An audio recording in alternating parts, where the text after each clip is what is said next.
Na mkereketo wangu wa lugha, ujambo mahali ulipo. Jina langu ni Ustadh Kakamnai, nahodha wa kipindi hiki Uketo wa Kiswahili, na naomba kwamba uweze kusubscribe kipindi hiki.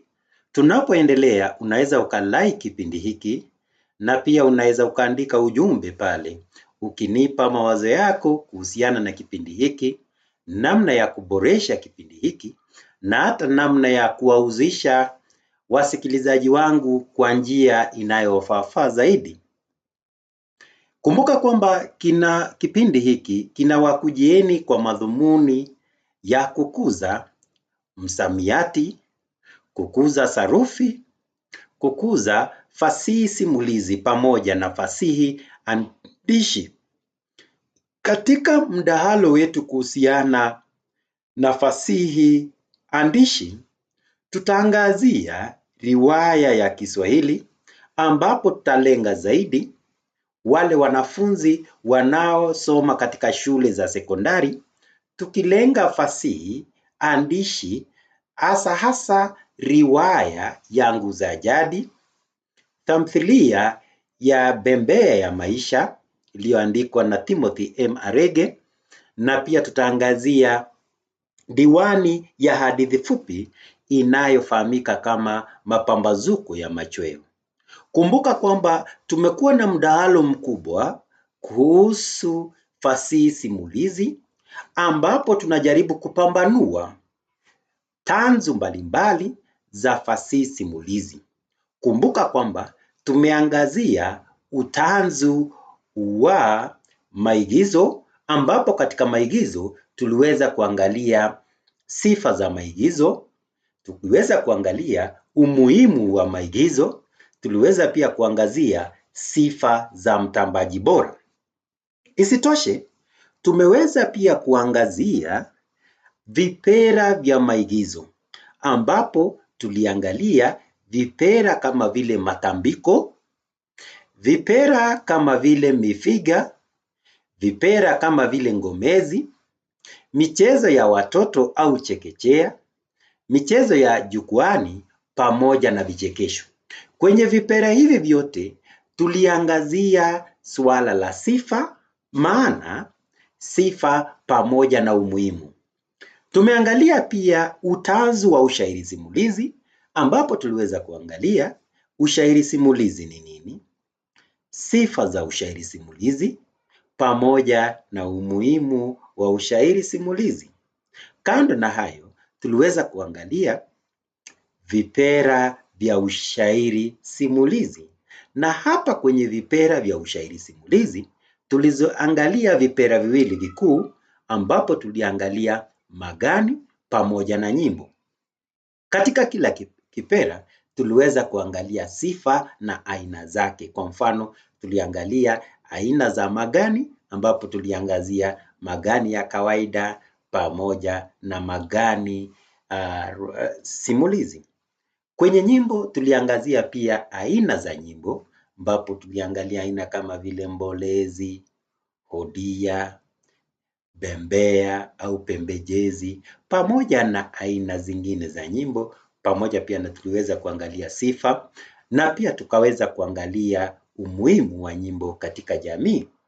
Kwa hivyo, tulipomaliza utanzu huu, tulikuja tukaangalia utanzu wa mazungumzo. Na pale kwenye utanzu wa mazungumzo, tuliweza kuangalia vipera vya mazungumzo, ambapo tumekwisha zungumzia malumbano ya utani pamoja na kipera cha ulumbi. Na leo mdahalo wetu mpana utaweza kuangazia maapizo, ambapo tutaangalia maapizo ni nini, maana ya maapizo, sifa za maapizo pamoja na umuhimu wa maapizo katika jamii. Kwa hivyo, naomba tuchukue pumziko fupi, alafu turejee kuangazia masuala hayo yanayofungamana na maapizo.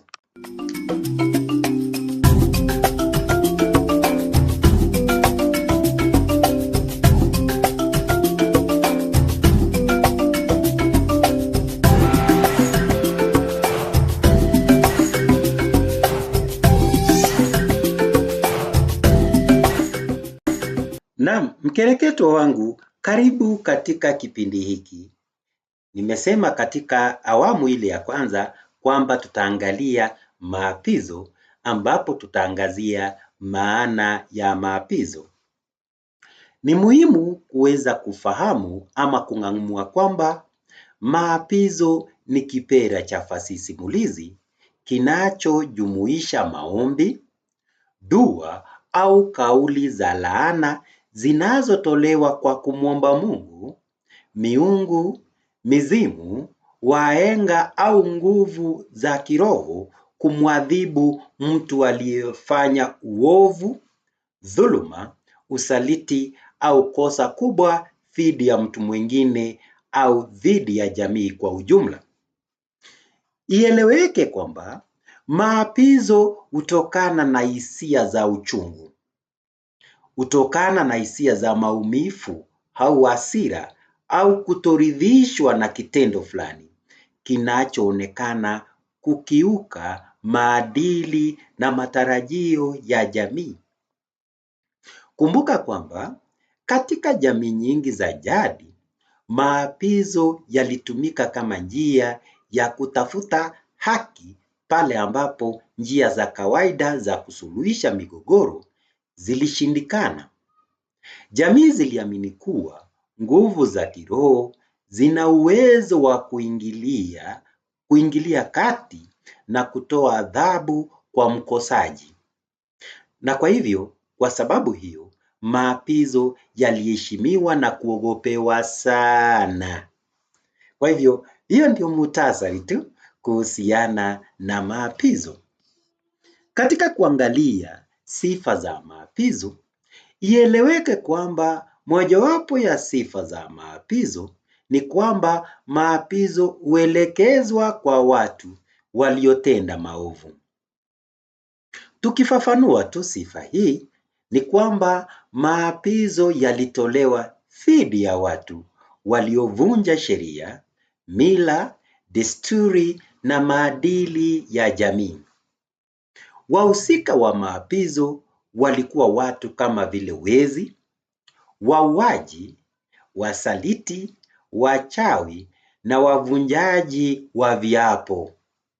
Kwa hivyo sifa hiyo ya kwanza ni kwamba huelekezwa kwa watu waliotenda maovu. Sifa ya pili ya maapizo ni kwamba maapizo huhusisha nguvu za kiroho.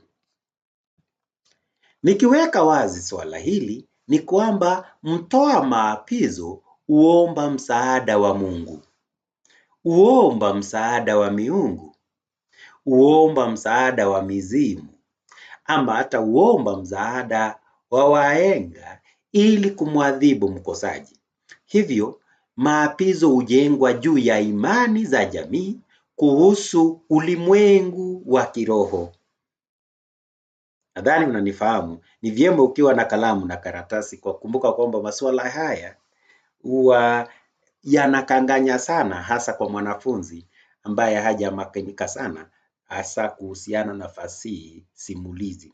Usisahau kwamba fasihi simulizi ni fasihi ambayo inaendelea kufa. Kwa hivyo huenda hata wale wanafunzi ambao wamekuzwa katika mazingira ya sasa hawana ufahamu wa kina kuhusu fasihi simulizi, masuala kama vile maapizo na kadhalika. Sifa ya tatu ya maapizo ni kwamba maapizo hutolewa kwa lugha kali na yenye msisitizo.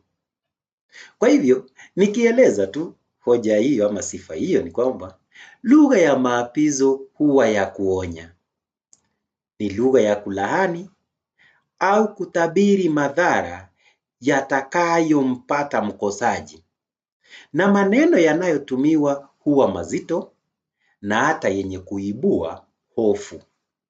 Kwa hivyo tuelewe kwamba sifa ambayo inajitokeza pale ni kwamba maapizo inatumia lugha kali. Pia ama sifa ya nne ni kwamba maapizo huambatana na hisia kali, kwamba maapizo hutolewa kwa uchungu, hasira, huzuni au majonzi makubwa, Hali hii huifanya lugha yake kuwa na nguvu na uzito wa kipekee, kwa sababu kumbuka kwamba inatolewa na hisia kali. Sifa ya tano ni kwamba huweza kutolewa na mtu binafsi au viongozi maalum. Nikieleza tu hoja hii, kumbuka kwamba katika baadhi ya jamii, mtu aliyedhulumiwa ndiye aliyetoa maapizo. Lakini katika jamii nyingine, jukumu hilo lilifanywa na wazee, makuhani, waganga au viongozi wa kimila wasiokuwa na mamlaka ya kijamii. Kwa hivyo inaweza ikatolewa moja kwa moja na mtu ambaye ameathiriwa, ama inaweza ikatolewa moja kwa moja na watu mahususi ambao walipewa kazi hiyo ama walipewa mamlaka kama hayo ya kuweza kutoa laana. Sifa ya sita ni kwamba maapizo huhusishwa na viapo. Na nikiweka hoja hii paruanja ni kwamba katika baadhi ya tamaduni, maapizo yalitumiwa wakati wa kula viapo na wakati wa kuapa. Nakumbuka kwamba aliyevunja kiapo aliaminika kuandamwa na maapizo yaliyotamkwa wakati wa kuapa. Kwa hivyo endapo atasema basi aliyetenda maovu katika jamii ataenda jongomeo, basi hilo litafanyika. Endapo watatamka kwamba aliyetenda ama alienda kinyume na matarajio atapagawa, basi hilo litafanyika. Kumbuka kwamba maapizo huaminiwa kuwa na athari halisi. Wanajamii waliamini kuwa maapizo yanaweza kusababisha maradhi, mikosi, vifo, umaskini, utasa au matatizo mengine kwa mtu aliyelaaniwa.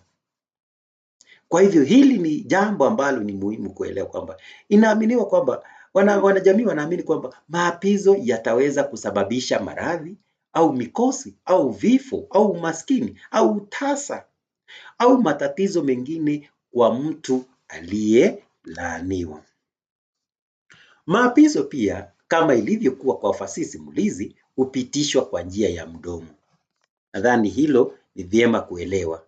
Kama vipera vingine vya fasihi simulizi, maapizo yalihifadhiwa na kuenezwa kutoka kizazi kimoja hadi kingine kwa masimulizi ya mdomo. Naam, kwa hivyo kama ilivyo kwa fasihi simulizi kijumla, ni kwamba inatolewa kwa masimulizi ya mdomo. Sifa nyingine ya maapizo ni kwamba maapizo hutumia lugha ya kisanaa. Nikiweza tu kuongeza nguvu kwenye hoja hii ni kwamba maapizo mara nyingi hujengwa kwa matumizi ya takriri, taswira, tashbihi, sitiari na mbinu nyingine za lugha ili kuongeza uzito na athari ya ujumbe. Sifa nyingine ni kwamba maapizo hujenga hofu kwa walengwa. Walengwa ni walioenda kinyume na matarajio. Kwa hivyo maapizo yanaleta hofu, yanasababisha hofu kwa walengwa. Nikieleza tu ni kwamba madhumuni makuu ya maapizo ni kumfanya mkosaji aogope matokeo ya matendo yake na hivyo kurejea katika njia inayokubaliwa na jamii. Kwa hivyo nadhani kwamba tumeelewa maana ya maapizo na utangulizi, ufafanuzi zaidi kuhusiana na maapizo. Tumeweza pia kuangalia sifa zake. Kwa hivyo ningeomba tuchukue pumziko jingine fupi, alafu tukirejea tutaangalia umuhimu wa maapizo.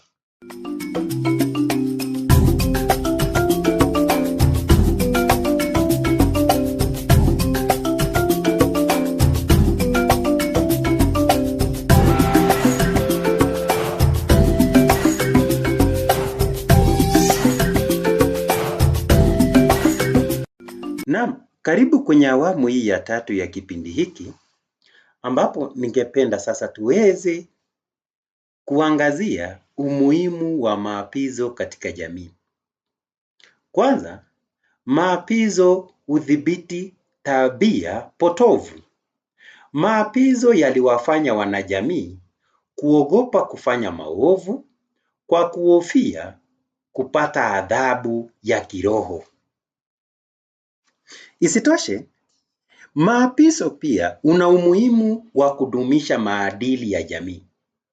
Yalihakikisha kuwa wanajamii wanazingatia mila, wanajamii wanazingatia desturi, wanajamii wanazingatia sheria na taratibu zilizowekwa. Jambo jingine ni kwamba maapizo huonya wanajamii kwamba maapizo yalitumika kama onyo dhidi ya matendo mabaya kama vile wizi, usaliti, uchawi, uongo na uvunjaji wa viapo.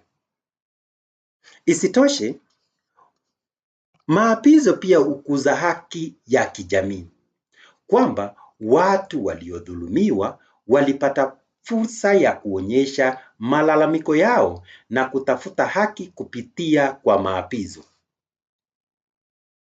Jambo jingine ni kwamba maapizo huimarisha umoja na mshikamano.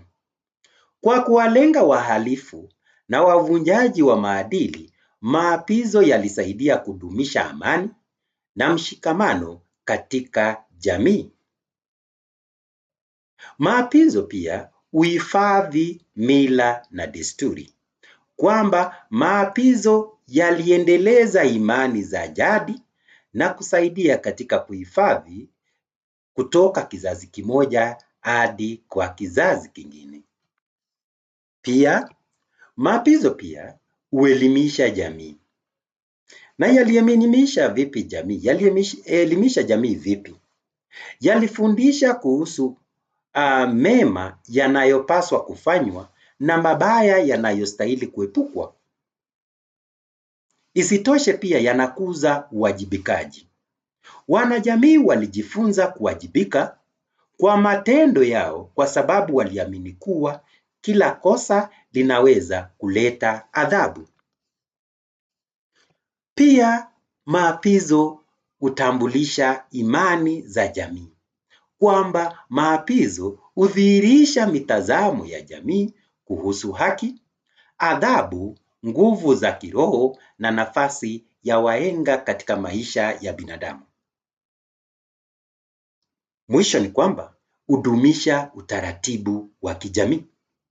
Kupitia kwa maapizo, kupitia hofu ya kuapizwa, watu walihimizwa kuheshimu sheria na kuishi kwa amani na wengine.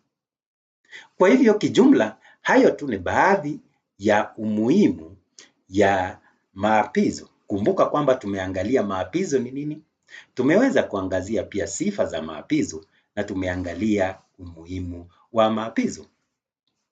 Kwa heshima na taadhima kubwa, ningeomba kwamba uweze kusubscribe kwenye kipindi hiki Uketo wa Kiswahili. Ukiangalia hapo chini, kuna kidude cha kubonyezwa imeandikwa subscribe. Bonyeza kidude hicho.